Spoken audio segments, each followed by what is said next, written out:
से कुमार तो बहुत खुशी के बात बा कि फिर से आज अवधेश भैया के गाने के बारे में बतावे जाता नहीं। अवधेश भैया के बहुत बढ़िया गाना देवी सॉन्ग आज बतावे जाता नहीं। जौना गाना के नाम हवा लाले लाले चुंदरी ले अइहे सैया जवना पे मैया जी के नाम हो।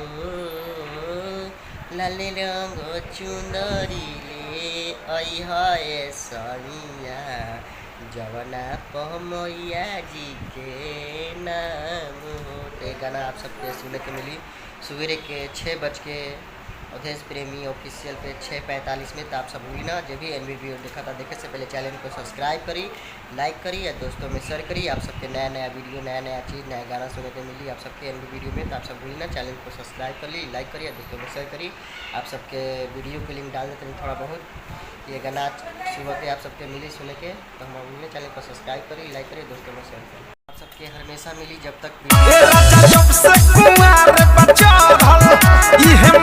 तो कल अवधेश भैया गाना आ रहा है भक्ति। लाले रंग चुंदरी ले अइहे राजाऊ लाले रंग चुनरिया ले ले अइहे राजाऊ जवना पे मैया जी के नाम हो।